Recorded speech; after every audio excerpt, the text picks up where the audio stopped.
শরীরে এখনো তেজ বেশি তো এই জন্য এত গরম গরম কথা।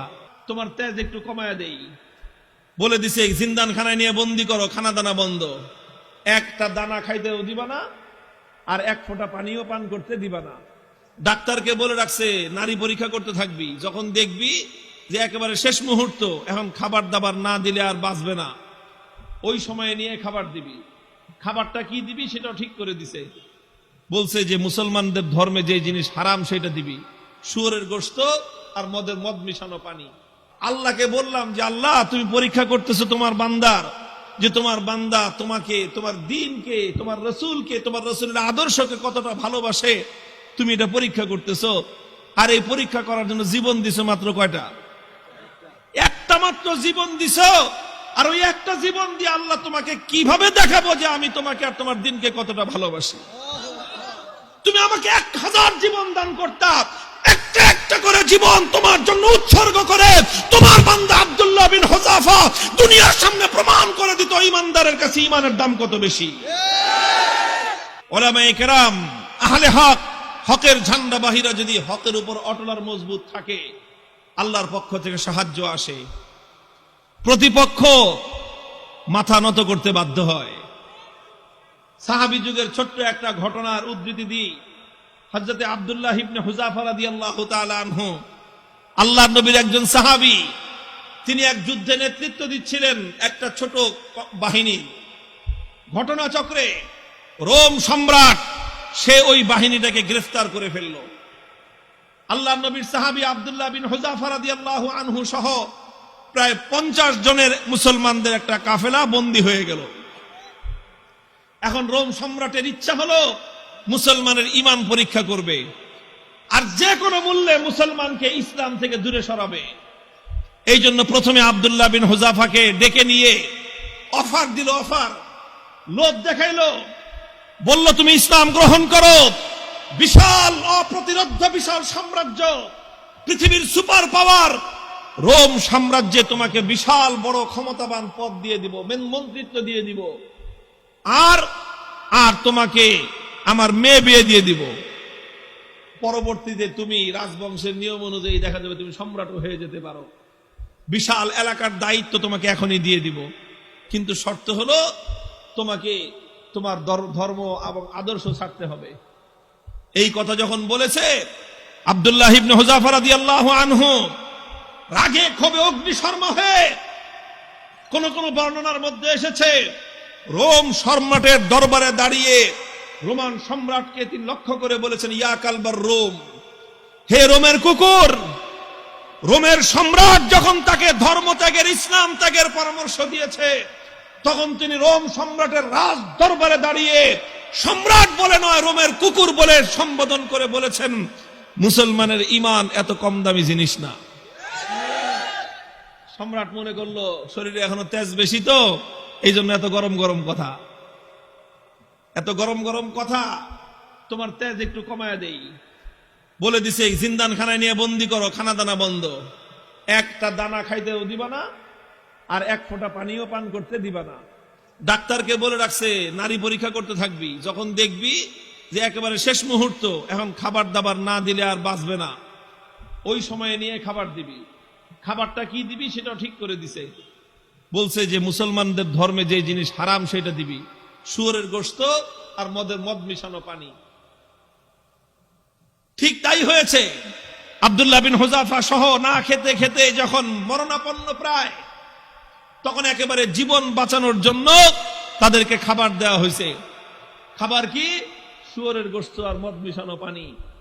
আব্দুল্লাহ বিন হুযাফা রাদিয়াল্লাহু আনহু চিন্তা করলেন, শরীয়তের মাসলা অনুযায়ী এই পরিবেশে জীবন বাঁচানোর জন্য সামান্য পরিমাণ শুয়োরের গোশত খাওয়া জায়েজ, জীবন বাঁচানোর জন্য। এটা তো আছে, ইল্লা ফামান ইসতুররা ফি মাখমাসাতিন গায়রা মুতাজানিফিল লিইসমিন ফাইন্নাল্লাহা গফুরুর রহিম।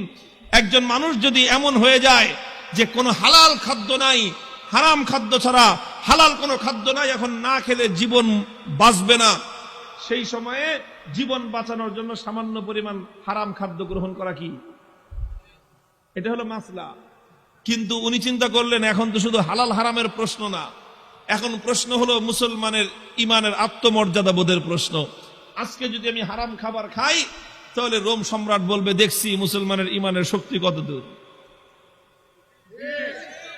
এই সময় মাসলা ভিন্ন।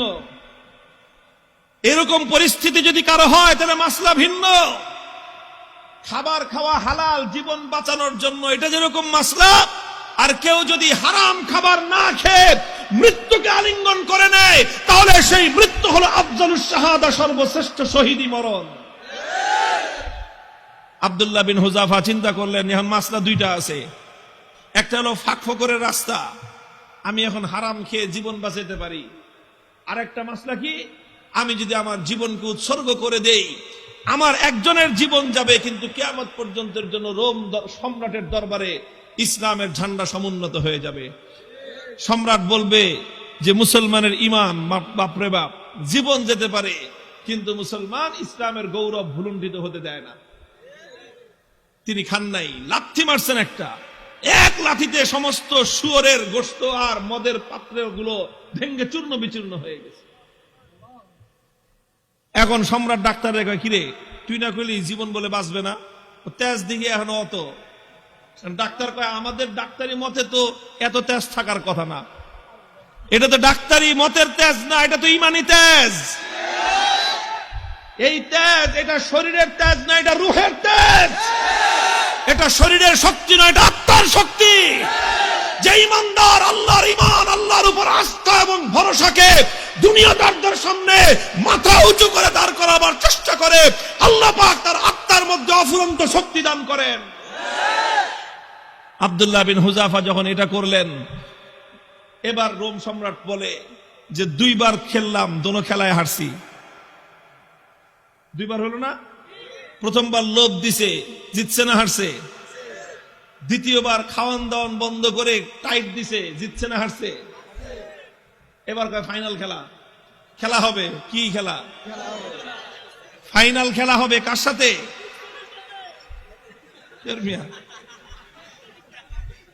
এদের সাথে তো খেলা শেষ করে দিয়ে আসছি তার এলাকায় গিয়ে। ওখানে কোনো খেলা নাই, এখানে তো অফার করেছি আসো, আমাদের দুয়ার সবার জন্য উন্মুক্ত, বন্ধুত্বের হাত প্রসার করে দিয়েছি আমরা। তোমরা ভুল করতে পারো, আমাদের দায়িত্ব হলো তোমাদের ভুল শুধরে দেয়া। রোম সম্রাটের সাথে খেলা হবে আব্দুল্লাহ বিন হুযাফার। একজন হলো সম্রাট, আর একজন তার একজন বন্দী, তার জিন্দানখানার কয়েদি, আর একজন সম্রাট। খেলা হচ্ছে ফাইনাল খেলা। রোম সম্রাট বলল এবার একদম দেখবো চূড়ান্ত যে ইমানের তেজ কোন পর্যন্ত হয়। যতজন বন্দী বিশাল বিশাল ড্যাগের মধ্যে পানি গরম করছে, ফুটন্ত গরম দাউ দাউ লেলিহান শিকার আগুন, সেই আগুনের মধ্যে ড্যাগ বসাইছে, বিশাল বিশাল ড্যাগ, খাজা বাবার ড্যাগের মতো। খাজা বাবার ড্যাগ দেখছেন? বাংলাদেশে আছে হলো শাহজালালের মাজারের ড্যাগ একটা আছে, ওটার মধ্যে বালতি নিয়ে নামে একজন সঙ্গ লাগায়া খিচুড়ি উঠাইতে, দেখেন নাই? এরকম বিশাল ড্যাগ, একটা মানুষ যেন আপাত মস্তক সেই ড্যাগের মধ্যে ডুবে যেতে পারে, এত বড় বড় ড্যাগ বানাইছে। ড্যাগ বানায় তারপরে লাকড়ি দিয়ে লেলিহান শিকার আগুন জ্বালাইছে, সে আগুন জ্বালায় তারপরে এই তো পানি দিয়ে ভরে দিছে। পানি যখন টকবক টকবক করতেছে, এবার আব্দুল্লাহ বিন হুযাফা সহ তার সমস্ত বন্দীদেরকে ডেকে আনছে। ডেকে এনে বলছে, আব্দুল্লাহ বিন হুযাফা এবার তোমার সাথে কোনটা খেলা? ফাইনাল। তোমাকে সর্বশেষ সুযোগ দিচ্ছি, তুমি দুইবার আমাকে ডিনাই করেছো, আমাকে অপমান করেছো, এবার লাস্ট সুযোগ তোমার জন্য। এই যে দেখো গরম পানি, কথা মানবি আর নাহলে একটা একটা করে এই গরম পানির মধ্যে ছাড়বো, আর পানির মধ্যে ছাড়ার সাথে সাথে দেখবা মৃত্যু কত বিভীষিকাময়। আব্দুল্লাহ বিন হুযাফা নির্বিকার, কোনো কথা বলেন না। সম্রাট বলছে জল্লাদকে ওর সামনে থেকে তার একজন সঙ্গীকে নিয়ে তার চোখের সামনে গরম পানিতে ছেড়ে দাও। ঠিকই আব্দুল্লাহ বিন হুযাফা রাদিয়াল্লাহু তাআলা আনহু একজন সাথীকে নিয়ে গরম পানির মধ্যে ছেড়ে দেওয়া হলো। মুহূর্তের মধ্যে বিভৎসভাবে তার মৃত্যু হলো, তিনি শাহাদাত বরণ করলেন। চোখে তাকায়া দেখলেন কিচ্ছু, কোনো কথা নাই। এবার বলল যে এবার ওরে ধরে নিয়ে যাও। আব্দুল্লাহ বিন হুযাফা রাদিয়াল্লাহু তাআলা আনহুকে এবার ধরে নিয়ে যাওয়া শুরু করলো। বাদশা খেয়াল করতেছে যে মনোভাবটা কি চেঞ্জ হয় কিনা, একটু অন্তত ভয় পায় কিনা। একটু ভয় পাইলেও মনে করবে যে যাক কোন রকম মর্যাদাটা রক্ষা পাইছে, ফাইনাল খেলা ড্র ঘোষণা করে দেওয়ার একটা ধান্দা খুঁজতেছে। যখন আব্দুল্লাহ বিন হুযাফাকে নিয়ে যাওয়া হচ্ছে, ইতিহাসের কিতাবগুলোর মধ্যে লেখা হয় ওনার চোখ দিয়ে দর দর করে পানি পড়তে আরম্ভ করলো। তো বাদশাহ মনে করছে কাম হয়েছে, মনে হয় কাজ হয়েছে, মনে হয় ভয় পাইছে। এবার ডাক দিছে, এই ফিরে আনো। জিজ্ঞেস করতেছে কি ব্যাপার, ভয় পাইছো? যদি ভয় পেয়ে থাকো সারেন্ডার করো, এখনো তোমার জন্য সে আমার অফার অব্যাহত আছে। তুমি তোমার ধর্ম ছেড়ে আমাদের দলে যোগ দাও, সঙ্গে সঙ্গে আমি তোমাকে রোম সাম্রাজ্যের বিশাল ক্ষমতাবান পদ দিব তোমাকে। আর যদি না মানো তাহলে তোমাকে কিন্তু খালি চোখের পানি দেখে আমি ছাড়বো না, তোমাকে গরম পানির মধ্যে নিক্ষেপ করে নির্মমভাবে তোমাকে হত্যা করব। আব্দুল্লাহ বিন হুযাফা বলেন, কারে তুমি কি মনে করছো এই মৃত্যু দেখে ভয় পেয়েছি? না, তোমার এই মৃত্যুর এই বিভীষিকা দেখে আমি ভয় পাই নাই। তাহলে কান্দো কেন? পরে কান্দি, চোখের আমারে পানি, হে রোম সম্রাট, তোমাকে দেখাবার জন্য নয়, আমার চোখের অশ্রু তো দুনিয়ার কোন মানুষকে দেখাবার জন্য নয়, আমি আমার জীবন সায়ান্নে মৃত্যুর মুখোমুখি দাঁড়িয়ে আমার রব্বুল আলামিনকে দেখানোর জন্য দুফোঁটা তপ্ত অশ্রুর নাজরানা তার কদমে পেশ করলাম। আল্লাহকে বললাম যে আল্লাহ, তুমি পরীক্ষা করতেছো তোমার বান্দার, যে তোমার বান্দা তোমাকে, তোমার দ্বীনকে, তোমার রাসূলকে, তোমার রাসূলের আদর্শকে কতটা ভালোবাসে, তুমি এটা পরীক্ষা করতেছো। আর এই পরীক্ষা করার জন্য জীবন দিছো মাত্র কয়টা? একটা মাত্র জীবন দিছো। আর ওই একটা জীবন দিয়ে আল্লাহ তোমাকে কিভাবে দেখাবো যে আমি তোমাকে আর তোমার দ্বীনকে কতটা ভালোবাসি? তুমি আমাকে 1000 জীবন দান করতাম, একটা একটা করে জীবন তোমার জন্য উৎসর্গ করে তোমার বান্দা আব্দুল্লাহ বিন হুযাফা দুনিয়ার সামনে প্রমাণ করে দিত ঈমানদারের কাছে ঈমানের দাম কত বেশি। তো এই জন্য কান্দি বেটা, আহাম্মক জানি কথাটা। তুই মনে করছিস যে মুসলমান জীবনের মায়ায় কান্দে? আরে মুসলমান তো বিশ্বাস করে যে যতদিন বেঁচে আছি ততদিন কষ্টে আছি, আল্লাহর জন্য জীবন দিব আর জান্নাতে যাব। কি বলেন? সন্দেহ আছে? আল্লাহর জন্য জীবন দেওয়ার মধ্যে আর জান্নাতের মধ্যখানে কোনো দূরত্ব নাই, কোনো দূরত্ব নাই। তুমি জীবন দিবা আল্লাহর জন্য আর জান্নাতে যাবা। তাহলে ভয় কারে দেখাও মিয়া? আমার কাছে একটা জিনিসই আমার বুঝে আসছে যে বেটা, তোমরা যদি বাতিলের উপর থেকে নমনীয় না হতে পারো, আমি হকের উপর থেকে নমনীয়, কোন দুঃখে হব? হযরত ওমরের থিওরি ছিল যে আলাইসা কাতলাহুম ফিন্নার ওয়া কাতলানা ফিল জান্নাহ। হযরত ওমর রাগে ক্ষোভে হুজুর সাল্লাল্লাহু আলাইহি ওয়াসাল্লাম এসে বলতেছে যে হুজুর, আচ্ছা কোন তো থিওরিটা এটা কিনা যে বেঈমানরা মরলে জাহান্নামে যাবে, ঈমানদাররা মরলে জান্নাতে যাবে, কথা ঠিক আছে না হুজুর? হযরত ওমর যখন এই কথা কয়, হুজুর কয় তোমার কথাটা তো ঠিকই আছে, যে ওরা মরলে জাহান্নাম, আমরা মরলে জান্নাত। কয় হুজুর তাইলে আবার 3 নম্বর কথা কি? ফালামা নুতি হাযিহিদ দানিয়াতা ফি দীনিনা। বেঈমান যদি নমনীয় না হতে পারে, মরলে জাহান্নামে যাবে, তাহলে আমি মরলে জান্নাতে যাব, আমি নমনীয় হব কেন?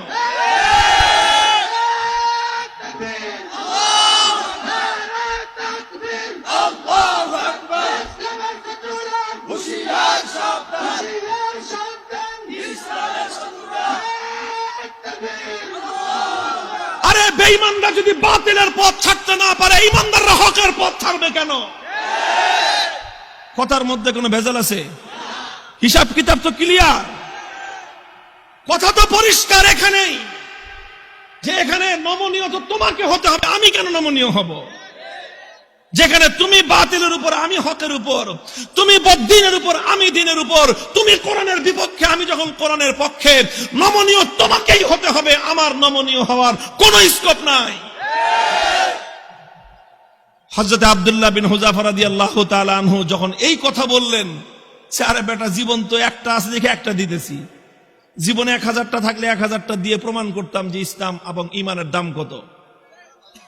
এই কথা যখন বলছে তখন বাদশাহ কয় যে এটা তো মানুষ না, মানুষ কি এরকম হয় নাকি? আরে মৃত্যুর মুখোমুখি দাঁড়িয়ে মৃত্যুকে আলিঙ্গন করার জন্য পাগল। কয় জীবন একটা আছে দেখে একটা দিতেছি, 1000টা থাকলে 1000টা দিতাম। এখন তো ওর দিলের মধ্যে ভয় ঢুকে গেছে, আল্লাহ পাক রব্বুল আলামিনের পক্ষ থেকে সাহায্য আর নুসরত আসা শুরু হয়ে গেছে। আল্লাহ পাক বাতিলের অন্তরের মধ্যে ভয় এবং ভীতির সঞ্চার করে দিয়েছেন। এখন বাদশা মনে করা শুরু করছে যে এটা মানুষ না, এটা অন্য কিছু, এটা অন্য কিছু হবে। এখন ওরে যদি আমি শাস্তি দেই, মারি, তাহলে আমি নির্বংশ হয়ে যাব, এরকম একটা ভয় ওর মনের মধ্যে আসছে। এখন চিন্তা করতেছে, এখন ছাইরা দে মা, ভিক্ষা চাই না, এই অবস্থা হয়েছে। এখন সে রাস্তা খুঁজতেছে যে কেমনে এখন এর থেকে বাইচা আসা যায়। এখন যদি আব্দুল্লাহ বিন হুযাফাকে এমনি মুক্তি দিয়ে দেয়, নিজের মান মর্যাদা যা আছে, প্রেস্টিজ, সব বেলুনের মতো ফুটো হয়ে যাবে। এখন বলে যে ঠিক আছে, ঠিক আছে, তোমার কিচ্ছু করা লাগবে না, ইমান ছাড়া লাগবে না, ইসলাম ছাড়া লাগবে না, কোনো কিছু করা লাগবে না, তুমি শুধু একটা কাজ করো, আমার কপালের মধ্যে একটা চুমা দিয়ে দাও, তোমাকে ছেড়ে দিব। আব্দুল্লাহ বিন হুযাফা বলেন, শুধু আমাকে একা ছাড়বা না, আমার 50 জন সাথী সঙ্গী সবাইকে ছাড়বা? না, খালি 50 জন না, তুমি যদি আরো নাম কর, ওগুলি সব ছেড়ে দিন। তিনি চিন্তা করেন, আল্লাহর পক্ষ থেকে নুসরত আসছে, আল্লাহর পক্ষ থেকে সাহায্য এসেছে। আল্লাহ পাক একজন বন্দির সামনে একটা সম্রাটের মাথা নত করে দিয়েছেন। কুদরত কার হাতে? ফাইনাল খেলায় জিতছে কে? কে জিতছে? হযরতে রাসূলের সাহাবী জিতেছেন, সম্রাট পরাভূত হয়ে গেছে। কথা বলেন ঠিক না বেঠিক? তিনি চিন্তা করলেন যে আমার একটা কাজ, এই কাজের দ্বারা তো ইসলামের গৌরব নষ্ট হবে না, আর সঙ্গী সাথীদের জীবন বেঁচে যাবে। ঠিক আছে, তাও ওনার আত্মমর্যাদা এতটা বেশি যে সরাসরি কাফেরের কপালে চুম্বন দিবেন, আত্মমর্যাদায় বেঁধেছে। কাফেরের কপালে নিজের পাঞ্জাবির আস্তিন রাখছেন, আস্তিন দেখে নিজের পাঞ্জাবির হাতের উপর চুম্বন করেছেন। বাদশা করে যেমনি হোক, সম্মানটা তো বাঁচছে আমার কোন রকম তো বাঁচছে। আমি খালি বলতে পারলাম যে না না না, আমি হারি নাই, হুযাফার সাথে আমার একটা মিউচুয়াল আন্ডারস্ট্যান্ডিং হয়েছে, সেইভাবে কাম হয়েছে। বাস, সব বন্দীদেরকে মুক্তি দিয়ে দিয়েছেন। এই খবর যখন খলিফা ওমরে ফারুক রাদিয়াল্লাহু তাআলা আনহুর কাছে গেছে, তিনি সাহাবায়ে কেরাম, বড় বড় সাহাবীদেরকে নিয়ে অগ্রসর হয়ে আসছেন যে আব্দুল্লাহ বিন হুযাফাকে সংবর্ধনা দেওয়ার জন্য, যে আব্দুল্লাহ বিন হুযাফা, তুমি এবং তোমার 50 জন সঙ্গী আজ রোম সম্রাটের দরবারে আল্লাহর দ্বীনের ঝান্ডা যেভাবে সমুন্নত করেছো, আল্লাহর দ্বীনের গৌরব, মুসলিম জাতির মর্যাদা সমুন্নত করেছো, গোটা মুসলিম উম্মার দায়িত্ব আর কর্তব্য হয়েছে এখন তোমাকে সম্মান জানানো। এই জন্য আমি স্বয়ং খলিফা তোমাকে ইস্তেকবালের জন্য সামনে অগ্রসর হয়ে আসছি। মুহতারাম হাজিরিন, উলামায়ে কেরামকে বলি, আর আলেমদের সাথে যারা আছেন তাদেরকে বলি, হকের উপর অটল থাকতে হবে। জীবন যাওয়া না যাওয়াটা বড় প্রশ্ন নয়, বড় প্রশ্ন হলো আমার জীবনটা হকের পথে গেল কিনা। জীবনের শেষ মুহূর্ত পর্যন্ত ইসলামকে, আল্লাহর দ্বীনকে বিক্রি করে ব্যক্তিগত স্বার্থ উদ্ধার করা যাবে না। আল্লাহ পাক তৌফিক দান করেন, আমিন বলেন।